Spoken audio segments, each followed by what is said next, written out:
Hello friends, வருங்கால group 1 சாதனையாளர்கள் அனைவருக்கும் வணக்கம். இன்னையிலேருந்து குரூப் 1 எக்ஸாமுக்கு பார்த்தோம்னா, குரூப் 1 ப்ரிலிம்ஸ் எக்ஸாமுக்கு கிட்டத்தட்ட பார்த்தோம்னா 135 நாள் தான் இருக்குது. இந்த 135 நாள் நாம் எப்படி படிக்கணும், இப்போ இருந்து ஸ்டார்ட் பண்ணால் நம்ம பாஸ் பண்ணிட முடியுமா அப்படிங்கிறதுக்கான எல்லாத்துக்குமான ஒரு கிளியர் இன்ஃபர்மேஷன் தான் இந்த வீடியோ. இந்த வீடியோவில் என்ன பார்க்க போகிறோன்னா, குரூப் 1 எக்ஸாமுக்கு தேவையான 100 இம்பார்ட்டன்ட் டாபிக்ஸ் தான் பார்க்க போகிறோம். இந்த 100 டாபிக் மட்டும் படித்தா பாஸ் பண்ணிடலாமா அப்படின்னு உங்களுக்கு டவுட் இருக்கும். கண்டிப்பாக பாஸ் பண்ண முடியும். அதுக்கான ஒரு ப்ரூஃப் பார்த்தீங்கன்னா, இப்போ எல்லாருக்குமே தெரியும், இப்போ குரூப் 1 எக்ஸாமுக்கு மொத்தம் 200 கொஸ்டின் கேட்பாங்க. அதில் நம்ம ஸ்கூல் புக் ப்ளஸ் மேக்ஸ் எல்லாமே சேர்த்து படிச்சிட்டோம்னா 120 ப்ளஸ் நம்மளால் கண்டிப்பாக எடுக்க முடியும். ஓவரால் கட் ஆஃபே பார்த்தீங்கன்னா 145 தான். 145 எடுத்தோம்னா நமக்கு கண்டிப்பாக ப்ரிலிம்ஸ் பாஸ் தான், அதில் எந்த மாற்றமும் கிடையாது. இந்த 145க்கு நம்ம எத்தனை கொஸ்டின் எடுக்கணும்? கூட 25 கொஸ்டின் தான் எடுக்கணும். நான் சொல்கிற 100 இம்பார்ட்டன்ட் டாப்பிக்கில் கண்டிப்பாக உங்களால் 40 ப்ளஸ் எடுக்க முடியும். நீங்கள் ஸ்கூல் புக்கு ப்ளஸ் மேக்ஸ் சேர்த்து 120 ப்ளஸ்ஸு, அதுக்கப்புறம் இந்த டாப்பிக்கில் 40, ஓவராலாக பார்த்தீங்கன்னா 160 ப்ளஸ் உங்களால் எடுக்க முடியும். இது சுவராக நான் சொல்கிறேன். நமக்கு தேவை என்ன? 145 ப்ளஸ் தான் நமக்கு தேவை. ஸோ நம்ம கண்டிப்பாக ப்ரிலிம்ஸ் பாஸ் பண்ணிடலாம். 160 ப்ளஸ் எடுக்கிறோமோ இல்லையோ, நமக்கு ப்ரிலிம்ஸ் கண்டிப்பாக வந்துடும். ஸோ 160 ப்ளஸ் டார்கெட்டு நம்ம அச்சீவ் பண்ணிடுவோம். அதுக்காக தான் இந்த 100 இம்பார்ட்டன்ட் டாபிக். நாம் இந்த 100 இம்பார்ட்டன்ட் டாபிக் கூட டெய்லி என்னெல்லாம் படிக்கணும் அப்படின்னு பார்த்தீங்கன்னா, கரண்ட் அஃபேர்ஸ், யோஜனா அல்லது தமிழரசு. டெய்லி கண்டிப்பாக யோஜனா அல்லது தமிழரசு படிச்சுட்டு இருந்தோம்னா, யோஜனா சீக்கிரம் கம்ப்ளீட் பண்ணிவிட்டு அதுக்கப்புறம் தமிழரசு இன்ட்ரெஸ்டாக இருக்கவங்க தமிழரசு படிச்சுட்டு யோஜனா படிங்க. ஆனால் ரெண்டுமே கண்டிப்பாக படிச்சுட்டு தான் போகணும். லாஸ்ட் டைமில் பார்த்தீங்கன்னா யோஜனாவிலேருந்து மட்டுமே 12 கொஸ்டின் கேட்டிருந்தாங்க. ஸ்மார்ட்டாக 1 இயர் யோஜனா படிச்சிருந்தா 12 கரண்ட் அஃபேர்ஸ் கரெக்டாக எழுதிடலாம். மேக்ஸ் கட்டாயமாக 1.5 hour பார்க்கணும். அதில் ப்ரீவியஸ் இயர் கொஸ்டின் சால்வ் பண்ணணும். RS அகர்வால் உள்ள எக்ஸாம்பிள் சம் சால்வ் பண்ணணும். மேக்ஸை பொறுத்தவரை இன்னொரு விஷயம் தெரிஞ்சுக்கணும். மேக்ஸ் எப்படி சால்வ் பண்ணணுங்கிற வித்தையை தான் நம்ம கற்றுக்கிட்டணுமே தவிர எந்த புக்கிலேருந்து வருது அப்படிங்கிறத கேட்கக்கூடாது. நம்ம எப்படி கேட்டாலும் எழுதணும் அப்படிங்கிற மைண்டுக்கு வந்துடணும் மேக்ஸை பொறுத்தவரை. அப்புறம் தமிழ் லிட்ரேச்சர், தமிழ் இலக்கியங்கள் பார்த்தீங்கன்னா ஸ்கூல் புக்கில் உள்ளதை தரவாக படித்தாலே போதும். இப்போம்லாம் பார்த்தீங்கன்னா கடந்த 2 வருஷமாக தேவிரா புக்கில் இருந்து கேட்கவே இல்லை. Group 1, group 2 prelims, group 2 mains எதுவுமே பார்த்தீங்கன்னா தேவிரா புக்கிலேருந்து கேட்கவே இல்லை. ஸ்கூல் புக்கிலேருந்து வந்ததை கரெக்டாக எழுதினாலே நமக்கு மார்க் ஸ்கோர் பண்ணிடலாம். அப்புறம் 10 திருக்குறள் கேட்பாங்க குரூப் 1க்கு. அதனால் நாம் டெய்லி 20 திருக்குறள் படிக்கணும். அப்புறம் திருக்குறளில் ப்ரீவியஸ் இயர் கொஸ்டின் எல்லாம் பார்க்கணும். சயின்ஸ் பார்த்தீங்கன்னா 10 கொஸ்டின் கேட்பாங்க. 9th 10th படித்தாலே போதுமானது தான். இப்போதைக்கு கண்டிப்பாக 3 அல்லது 4 கொஸ்டின் வரை கரெக்டாக எழுத முடியும். அடுத்து நமக்கு லக் பேஸில் 1 அல்லது 2 கிடைக்கும். ஸோ 5 அல்லது 6 கொஸ்டின் நம்ம சயின்ஸே எடுத்துடலாம். சயின்ஸ் எப்போவுமே டஃப்பாக தான் இருக்கும். அதனால் பார்த்தீங்கன்னா 9th 10th மட்டும் படித்தா போதும். இப்போ 100 இம்பார்ட்டன்ட் டாபிக் என்னெல்லாம் பார்க்க போகிறோம். கண்டிப்பாக ஸ்கூல் புக்கில் எல்லாமே படிக்கணுமான்னு கேட்டிங்கன்னா சிலபஸ் பேஸ் பண்ணி எல்லாமே படிக்கணும். ஹிஸ்ட்ரி மட்டும்தான் பார்த்தீங்கன்னா குறிப்பிட்ட லெசன் படிக்க வேண்டியது இருக்கும். அதுக்கப்புறம் எல்லாமே INMலேருந்து எல்லாமே பார்த்தீங்கன்னா ஸ்கூல் புக் கண்டிப்பாக படிக்கணும். பாலிட்டியை பொறுத்தவரை பார்த்தீங்கன்னா ஸ்கூல் புக்கை தாண்டி லட்சுமிகாந்த் தான் ரொம்ப ரொம்ப இம்பார்ட்டண்ட். லட்சுமிகாந்தில் இருந்தால் நிறைய கொஸ்டின் கேட்குறாங்க. லட்சுமிகாந்த் தான் சோர்ஸே சொல்ல போனால். 40 கொஸ்டின் கேட்பாங்கன்னா 35 ப்ளஸ் லட்சுமிகாந்த் புக்கில் இருக்கும். அதுக்கப்புறம் என்னென்ன சப்ஜெக்டில் என்னென்ன இம்பார்ட்டன்ட் லெசன் அப்படிங்கிறத நான் உங்களுக்கு கிளியராக சொல்கிறேன். ஹிஸ்ட்ரியை பொறுத்தவரை பார்த்தீங்கன்னா மொத்தமே 8 லெசன் தான். இதில் நீங்கள் சவுத் இந்தியன் ஹிஸ்ட்ரியில் சேர சோழ பாண்டியர்கள்லாம் படிக்கணுமான்னு கேட்டிங்கன்னா அது நம்ம தமிழ்நாடு ஹிஸ்ட்ரி படிக்கும்போது பார்த்துக்கணும். அதாவது தமிழ் சொசைட்டி படிக்கும்போது பார்த்துக்கலாம். ஏன்னா அங்கே சங்க காலம், அடுத்து பல்லவர், அடுத்து சோழர், அடுத்து பாண்டியர்னு வரிசையாக படிக்கலாம். இங்கே படித்தோம்னா இந்திய வரலாறு கூட தமிழ்நாடு வரலாறு மிக்ஸ் ஆகும். ஒரு ஆர்டராக இருக்காது, கண்டினியூட்டி மிஸ் ஆகும். ஸோ அதை அங்கே படிச்சுக்கலாம். ஸோ ஹிஸ்ட்ரியில் பார்த்தீங்கன்னா 8 யூனிட் தான். நான் ஸ்கூல் புக்கும் சேர்த்து தான் கொடுத்துருக்குறேன் வேர் டு ஸ்டடி. ஓகேவா? 11th ஹிஸ்ட்ரியிலேருந்து நம்ம படித்தா போதும். 6th 7th 8th தான் ரொம்ப ரொம்ப ஈஸி தான். இப்போ 11th 12th பார்த்தீங்கன்னா நிறைய பாயிண்ட் இருக்கும். அந்த 6th 7th 8thலாம் பார்த்தோம்னா ஒரு 10 பாயிண்ட் அல்லது 20 பாயிண்ட் தான் இருக்கும். நம்ம நோட்ஸ் எடுக்கிறதா இருந்தால் அந்த 10 பாயிண்ட்டையும் 20 பாயிண்ட்டையும் நம்ம இதில் சேர்த்து எழுதிக்கலாம். ஹிஸ்ட்ரி மட்டும் 11th ஹிஸ்ட்ரியும் 9th ஹிஸ்ட்ரியும் படிச்சிருங்க. எக்ஸ்ட்ரா என்ன சோர்ஸ்னால் ஹிஸ்ட்ரிக்கு பூனம் தலால் அல்லது நம்ம வெப்சைட் மெட்டீரியல் நீங்கள் டவுன்லோட் பண்ணி படிச்சுக்கலாம். பூனம் தலால்லாம் பார்த்தீங்கன்னா நிறைய இருக்கும். நம்ம வெப்சைட்டில் முக்கியமான நோட்ஸ் மட்டும் இருக்கும். அதை மட்டும் படித்தாலே போதும். ஏற்கனவே நான் சொல்லிட்டேன், நம்மளோட டார்கெட் பார்த்தீங்கன்னா ஸ்டாண்டர்ட் 40 தான். ஸோ 40 அச்சீவ் பண்ணால் நம்ம மெட்டீரியல் போதும். நம்ம வெப்சைட்டில் போய் நீங்கள் ஜாயின் பண்ணி வாங்கிக்கலாம். மெட்டீரியல் கீழே கமெண்டில் வந்து போதுமானு கேட்பீங்க. அதுக்காக தான் இந்த கிளியர் இன்ஃபர்மேஷன் சொல்லுதேன். நம்ம எடுக்க போகிற டார்கெட் 40 தான். அதுக்கு கண்டிப்பாக நம்ம சோர்ஸ் போதும். அடுத்து ஐஎன்எம்மில் வந்து பார்த்தீங்கன்னா ஒரு 12 யூனிட் இருக்குது. 11th ஹிஸ்ட்ரியிலேருந்து ஒரு 4 யூனிட்டும் 12th ஹிஸ்ட்ரியிலேருந்து ஒரு 8 யூனிட்டும் இருக்குது. அது போக spectrum book side by side சிலபஸும் சேர்த்தே முடிச்சுட்டு வாங்க. ஸ்கூல் புக்கு ப்ளஸ் ஸ்டாண்டர்ட் ஆத்தர்னு தனியாக படித்தோம்னா டைம் வேஸ்ட் தான். ஸோ சேர்த்தே படிச்சு வரதான் நமக்கு பெனிஃபிட்டு. குரூப் 1 மாதிரி எக்ஸாமுக்கு கொஞ்சம் பொறுமையாக அவசியம்தான். ஏன்னா நீங்கள் வந்து பாஸ் ஆகிட்டீங்கன்னா 30 வருஷம் நம்ம அந்த ஜாபில் இருக்க போகிறோம். ஸோ கொஞ்சம் லாங் டைமாக யோசிச்சு பாருங்கள். கொஞ்சம் பொறுமையாக தான் படித்தாகணும், வேறு வழியே கிடையாது.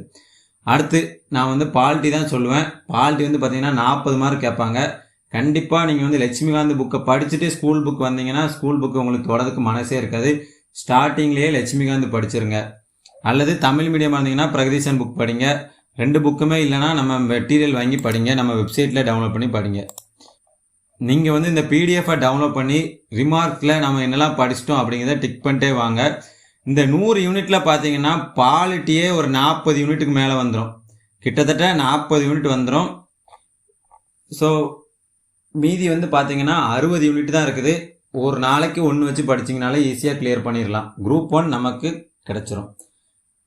பாலிட்டி வந்து லட்சுமிகாந்த் புக்கு ஃபுல்லாக படிச்சிட வேண்டியதான், வேறு வழியே கிடையாது. அதில் எந்த மாற்றமும் இல்லை. குரூப் 1 மாதிரி எக்ஸாம் கிளியர் பண்ணணும்னா கொஞ்சம் ஃபாஸ்ட்டாகவும் நம்ம படித்தாகணும். அதாவது இப்போ இருக்க 120 நாளில் கொஞ்சம் வேகமாக படிச்சு தான் ஆகணும். சில ஈஸியான டாபிக்லாம் ஒரு நாளைக்கு 2 யூனிட் படிக்கலாம். அடுத்து எக்கனாமிக்ஸ் வந்து பார்த்தீங்கன்னா ஒரு 15 மார்க் கேட்பாங்க. இப்போ வந்து நாம் வந்து 11th புக்கில் இருந்தோம் 12th புக்கில் இருந்தோம் கொஞ்சம் யூனிட்டை படிச்சுட்டு ரமேசிங்லேருந்து ரொம்ப கம்மியாக படித்தா போதும். அது என்னெல்லாம் யூனிட்னு வந்து பார்த்தீங்கன்னா இதில் கொடுத்துருக்குறேன். Evolution of the Indian economy, national income, planning in India, inflation and business cycle, இதெல்லாம் வந்து பார்த்தீங்கன்னா ரமேசிங்கில் தான் இருக்குது. இதை மட்டும் படித்தாலே போதும். Banking in India, tax structure in India, human development in India, இது ஒரு 6 யூனிட் தான் இருக்குது ரமேசிங்லேருந்து. அதை மட்டும் இந்த டைமில் படித்தா போதும். எல்லாமே படிக்கண்டாம். சார் முன்னாடி வந்து எல்லாமே படிக்க சொன்னீங்க, இப்போ இது மட்டும் படித்தா போதும், ரெண்டுக்கு என்ன வித்தியாசம்னு கேட்பீங்க. முன்னாடி வந்து பார்த்தீங்கன்னா நான் எல்லாமே கவர் பண்ணதுக்காக சொன்னேன். என்னென்னா முக்கியமான டாப்பிக்லேருந்து நிறைய கொஸ்டின் கேட்பாங்க. அதில் நம்ம 1 மார்க் கூட விடாமல் இப்போ எழுத போகிறோம். அதுதான் இந்த 100 இம்பார்ட்டன்ட் யூனிட்.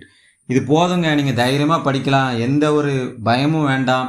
இந்த 100 இம்பார்ட்டன்ட் யூனிட் மட்டும் படிச்சுட்டு நீங்கள் வரலன்னா கேளுங்க, நான் உங்களுக்கு பதில் சொல்கிறேன். அடுத்து தமிழ் சொசைட்டி வந்து பார்த்தீங்கன்னா 40 மார்க் இருக்குது. இந்த தமிழ் சொசைட்டி வந்து 3 பங்காக பிரிக்கலாம்.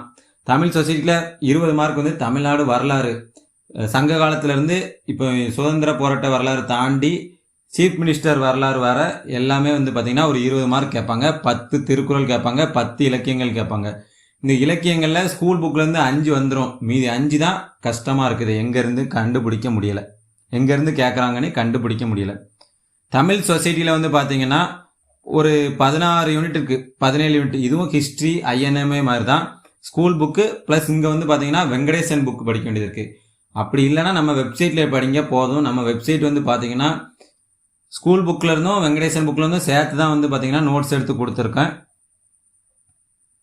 இதில் வந்து பார்த்தீங்கன்னா ஆர்கியாலஜிக்கல் டிஸ்கவரிஸ், பழங்கால தொல்லியல் கண்டுபிடிப்புகள், கல்வெட்டுகள், அடுத்து சங்க காலம், அடுத்து பல்லவர்கள், சோழர்கள், பாண்டியர்கள், நாயக்கர்கள், அடுத்து பக்தி இயக்கம், தமிழ்நாட்டில் பக்தி இயக்கம், இது எல்லாம் தமிழ்நாடோட பண்டைய கால வரலாறு. அடுத்து வந்து பார்த்திங்கன்னா தற்கால தமிழ்நாட்டு வரலாறு. தற்கால தமிழ்நாட்டு வரலாறு வந்து பிரிட்டிஷ்காரங்க எப்போ இந்தியாவுக்குள்ளே வராங்களோ அதுதான் தற்கால தமிழ்நாட்டு வரலாறு.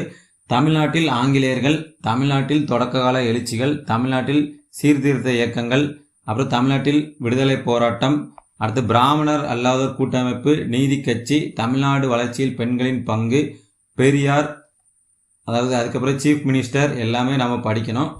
அதுக்கப்புறம் வந்து last topic Tamil Nadu development administration, Tamil Nadu வளர்ச்சி நிர்வாகம். இங்கே வந்து பார்த்தோம்னா சிலபஸில் வந்து தமிழ்நாடு வளர்ச்சி நிர்வாகம் தான் கொடுத்துருக்காங்க. ஆனால் கொஸ்டின் என்னவோ வந்து பார்த்தீங்கன்னா இந்தியா கவர்மெண்டோட ஸ்கீம்ஸும் கேட்குறாங்க. வளர்ச்சி நிர்வாகம்னா என்னென்னா சுதந்திரத்துக்கு பிறகு நம்மளோட டெவலப்மெண்ட்டுக்காக இந்தியாவிலையும் தமிழ்நாட்டிலையும் என்னென்ன திட்டங்கள் கொண்டு வந்தாங்க அப்படிங்கிறது தான் இந்த வளர்ச்சி நிர்வாகம். ஸோ நாம் வந்து ரெண்டுமே படிக்கணும். இந்தியாவில் உள்ள ஸ்கீம்ஸும் படிக்கணும், அதாவது ஆல் இந்தியா ஸ்கீம்ஸும் படிக்கணும், தமிழ்நாடு கொண்டு வந்த திட்டங்களும் படிக்கணும். இதில் வந்து பார்த்தோம்னா ஒரு 13 யூனிட் இருக்குது. நம்ம வெப்சைட்டு அப்புறம் பாலிசி நோட்டு ரெண்டும் சேர்த்து தான் நம்ம வெப்சைட்டில் கொடுத்துருக்குறேன். ஓகேவா, நீங்கள் வேணால் பாலிசி நோட்டை செக் பண்ணி பாருங்கள். கொஞ்சம் பேஜஸ் எல்லாமே இந்த இதில் அதிகமாக தான் இருக்கும். ஏன்னா பாலிசி நோட் 2025-26 சேர்த்து தான் இந்த மெட்டீரியல் வந்து கொடுத்துருக்குறேன். நம்ம வெப்சைட்டில் வந்து இன்னொரு சிறப்பம்சம் என்னென்னு பார்த்தீங்கன்னா, இதில் இருக்க எல்லா டாப்பிக்குமே வந்து பார்த்தீங்கன்னா 25 கொஸ்டின் கொடுத்துருக்குறேன். அதுக்கப்புறம் ஹிஸ்ட்ரிக்கு ஒரு யூனிட் டெஸ்ட்டு, அதாவது 200 கொஸ்டின் இருக்கும். ஐஎன்எம்க்கு ஒரு 200 கொஸ்டின் இருக்கும். பாலிட்டிக்கு ஒரு 200 கொஸ்டின் இருக்கும். இப்படி எல்லா டாப்பிக்குமே 200 கொஸ்டின் இருக்குது. நீங்கள் போய் அட்டன் பண்ணிக்கலாம். ரெஜிஸ்டர் பண்ணதுக்கு ஃபீஸ் வந்து பார்த்தீங்கன்னா 1000 rupees. இதோட ஷெடியூலும் ஒரு டோட்டலாக 150 டேஸ் ஷெடியூலும் கொடுத்துருப்பேன். அதே பிடிஎஃப்பில் அதோட பிடிஎஃபாக நான் டிஸ்கிரிப்ஷனில் லிங்க்கில் கொடுக்குறேன். நீங்கள் கிளிக் பண்ணி பார்த்துட்டு ஜாயின் பண்ணிக்கலாம். அடுத்து இந்தியன் ஜாகிரபியில் வந்து பார்த்தீங்கன்னா 10th சோசியல் சயின்ஸ் புக்கு நம்ம கண்டிப்பாக படிக்கணும். அது போக மாஜித் ஹுசைனில் 5 யூனிட் படித்தா போதும். இப்போ உள்ள டைமுக்கு நீங்கள் வந்து 5 யூனிட் படித்தா போதும். அதை தாண்டி ஏதாவது 1-2 கேட்பாங்க, அது அப்புறம் பார்த்துக்கலாம். மொத்தமே 10 தான் ஜாகிரபி. இதை தாண்டி 1 அல்லது 2 தான் வரும். Indian physiography, drainage system, climate, transport, population and cultural setting. மொத்தமாக பார்த்தீங்கன்னா இதில் 5 யூனிட் இருக்குது. மாஜித் ஹுசைனில் 6 யூனிட்டாக புக்கில் இருக்கும். மாஜித் ஹுசைன் உங்களுக்கு படிக்க டைம்லனா நம்ம வெப்சைட்டில் ஜாயின் பண்ணி படிச்சுக்கலாம். பொதுவாக நான் வந்து சொல்லிட்டேன். பொதுவாக நான் சொல்ல வேண்டியது வந்து சொல்லிட்டேன்னு நினைக்கிறேன். 100 யூனிட் படித்தா போதுமா, நம்ம மெட்டீரியல் படித்தா போதுமான்னு கேட்டிங்கன்னா, நம்மளோட டார்கெட் வந்து பார்த்தீங்கன்னா 160+ தான். ஸ்கூல் புக்கு ப்ளஸ் மேக்ஸில் 120 வந்துடும். நம்ம மெட்டீரியல்லேருந்து பார்த்தீங்கன்னா 40 கொஸ்டின் தான் நம்மளோட டார்கெட்டு. நீங்கள் வந்து நம்மளோட மெட்டீரியல்லேருந்து 25 மார்க் எடுத்தாலே போதுமானதான். லாஸ்ட் இயர் கட் ஆஃப் வந்து 145+ தான். நீங்கள் 160+ எடுக்கக்கூடிய மெட்டீரியல் எல்லாமே நம்ம வெப்சைட்டு. அப்புறம் டெய்லி கண்டிப்பாக டெஸ்ட்டும் எழுதணும். டெஸ்ட் எழுதாமல் நம்மகிட்ட கேட்காதீங்க. டெஸ்ட் எழுதாதான் கண்டிப்பாக நம்ம பாஸ் பண்ண முடியும். டெஸ்ட் எல்லாமே பார்த்தீங்கன்னா ரொம்ப ஸ்டேட்மெண்ட் பேஸ்டாக தான் கொடுத்துருக்கோம். அதுக்கான சாம்பிள் பிடிஎஃப்பும் ஒரு 100 கொஸ்டின் வந்து கீழே டிஸ்கிரிப்ஷன் லிங்க்கில் கொடுக்குறேன். நீங்கள் கிளிக் பண்ணி பார்த்துக்கோங்க. ஓகேவா, 100 இம்பார்ட்டன்ட் டாபிக் போதுமா அப்படின்னு நிறைய பேர் கேட்டுகிட்டே இருப்பீங்க. எல்லாத்துக்கும் கிளியராக சொல்லியிருப்பேன்னு நினைக்கிறேன். அது போக உங்களுக்கு டவுட் இருந்தால் கீழே கமெண்ட் பண்ணுங்கள்.